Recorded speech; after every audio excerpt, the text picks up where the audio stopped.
What if I told you that your biggest breakthrough is just on the other side of the doubt? That fear, that doubt that you feel anytime you try to take action, that nervousness, that anxiety, that stress right before you do a particular task. What if I told you the biggest breakthrough is right on the other side of that doubt? Today, we're going to talk about how to stop analyzing everything and start doing more and start trusting yourself more. Today, I'll share the mindset that it takes to really break through and to create this velocity, this impeccable, this sheer vast energy to create your goals, to go after your goals and to make it happen. And we live in a world where we're questioning everything, question this, we question what we're doing on a day-to-day basis.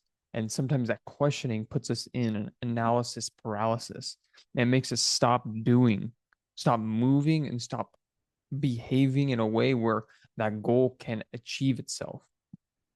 And by the end of this video, you'll know exactly how to leap into faith and how to stay not to stay away from being too skeptical on things. I'll tell you a story. Analysis paralysis is a real thing. I've seen it many times where people too much, analyze too much on what to do next, on the precise action they need to take, that they limit themselves on letting the outcome happen because they never become the person they need to become in order to make something happen. So what do I mean by this? So we get an analysis paralysis where, hey, I need to do this, then I need to do this, then I need to do this, then everything will be perfect. But that's not the reality of things. The reality of things is you set your targets on where you want to go, and we don't know. Nobody knows how that target will unfold. That's why it's super important on having a target in the first place. You set your intentions on something, and then from the intentions, the world, everything around you will evolve in a manner of making that outcome happen on its own. Analysis paralysis is this, that you think you know how to control every single outcome. The only thing you can control on a day-to-day basis, the only thing that you can control is what you do every single day, how you think, what you view, and how you react to things, how you move. Those are the only things you can control. You cannot control other people. You cannot control the circumstances that evolve. All you can do is have this belief that the work I'm doing will, in of itself, will over time produce something, right? Analysis paralysis is this. Um, you do so much research, endless amount of research on how to do something perfectly that you never get started and it becomes procrastination. I did this with the YouTube channel. I needed to get every single thing dialed in. And it became to a point where it's like I'm analyzing way too much on what I'm going to talk about, how I'm going to talk about it, editing the videos, all this stuff that I still didn't do it. I didn't do it. And that's what happens. That's what happens. It's too much decisions, too much reading books that you don't even do anything. You have decision fatigue. Decision fatigue is a real thing. I experience it with my job, with my full-time job. You know, there's a lot of stuff going on, a lot of stuff moving around, moving and grooving 24/7, calls after calls after calls that I have to have all my systems in place in order for me to be able to operate that high of a business. And what happens is over time, I run into decision fatigue, right? At the end of the day, I'm cooked. I can't even talk. I can't even think. I can't even do anything. And so it's so important to simplify your life at times where it's, hey, I'm not going to do a million things. I'm just going to do this one thing and I'm going to get really good at this one thing. And going back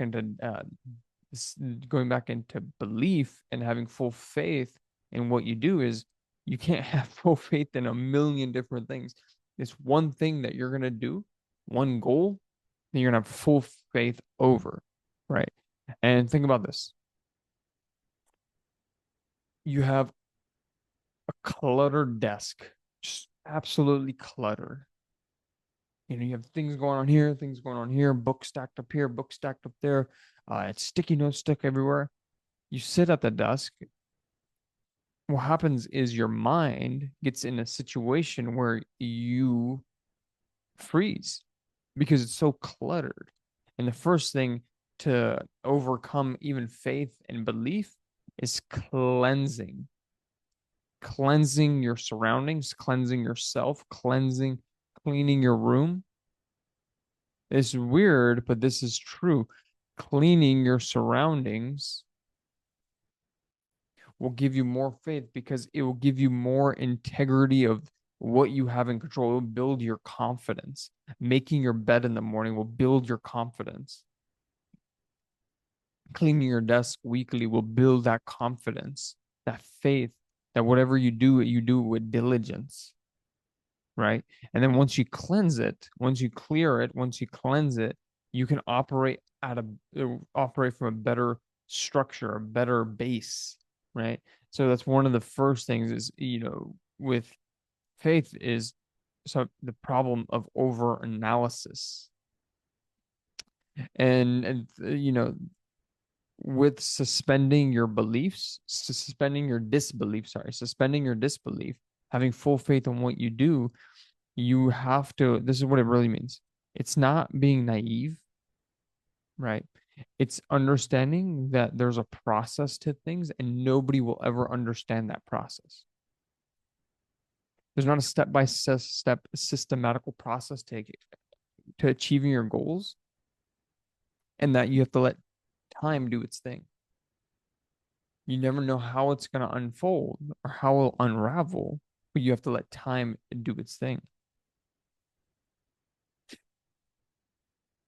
right? And so, how do you do this today? How do you implement this into your life today? This is what you do.